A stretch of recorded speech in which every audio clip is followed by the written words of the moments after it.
Taib, takfiri khawarij. Kata mereka Abdullah Wahab suka mengkafirkan kaum muslimin. Ya, ini dusta. Sekarang Arab Saudi apakah mengkafirkan kaum muslimin? Di mana Arab Saudi dahulu ketika masih jaya-jayanya memberikan bantuan kemana-mana ke kaum muslimin seluruh di alam semesta. Bikin masjid di mana-mana. Kita dapati orang Saudi banyak bangun masjid.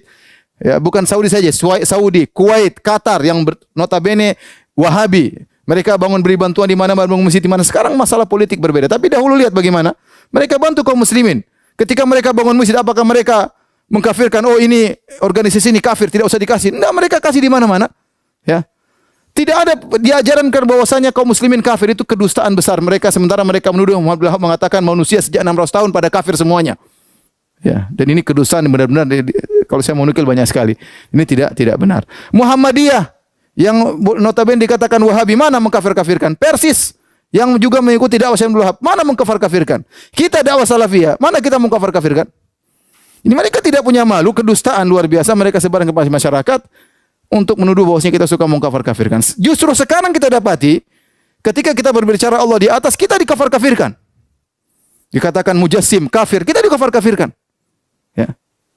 Jadi aneh ya. Ini adalah kedosaan yang sangat jelas bertentangan dengan kenyataan. Ya. Kemudian menerapkan ayat tentang orang-orang kafir kepada kaum muslimin. Ya, ini sebenarnya tidak jadi masalah. Jika ada ayat tentang kesyirikan, tidak boleh berdoa kepada selain Allah, ya kita bilang kepada orang-orang yang melakukan kesyirikan, jangan kau melakukan, karena ini bisa menjerumuskan dalam kesyirikan. Ya.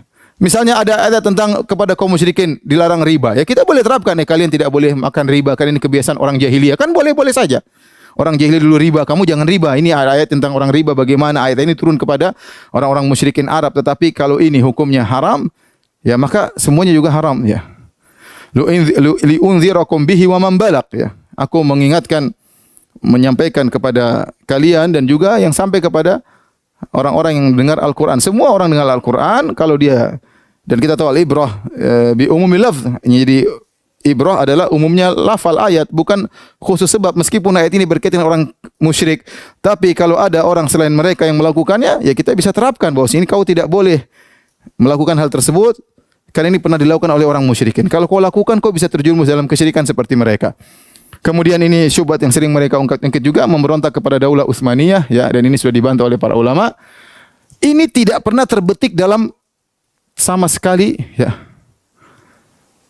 Tidak ada dalam tulisan Syekh Abdul Wahab, dalam tulisan beliau, ya, dalam surat-surat beliau, sehingga kata para ulama tidak terbetik bahkan dalam benak beliau untuk memberontak.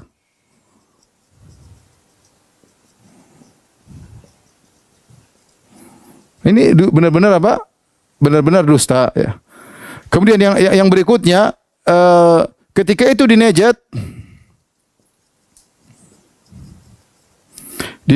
ya, negeri-negeri kecil ya, yang masing-masing punya amir, bukan di bawah kekuasaan Daulah Utsmaniyah.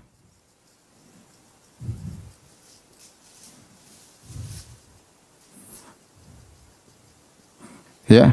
Oleh karenanya saya Saleh Abu dalam risalahnya tentang dakwah Syekh Abdul Wahab, beliau menyebutkan, beliau membuka daftar tentang bagaimana pembagian administrasi kerajaan Turki ketika itu, ya, ternyata tidak sampai kepada wilayah Najd. Tidak sampai kepada wilayah Najd. Membuka kepada sejarah sebelum dakwah Syekh Abdul Wahab. Apakah wilayah Turki kekuasaannya sampai kepada daerah Najd? Apakah Muhammad bin Saud atau Utsman bin Amir-Amir tadi, kota negeri-negeri kecil, apakah mereka mengirim upeti kepada wilayah kepada Khilafah Utsmaniyah? Apakah mereka tunduk kepada? Jawabannya tidak ada. Mereka tidak mengenal ketundukan kepada wilayah Turki. Ya. Bagaimana? Ya, oleh karenanya yang terjadi Muhammad bin Saud kemudian, dan sering terjadi negeri-negeri kecil saling perang-perangan, ya.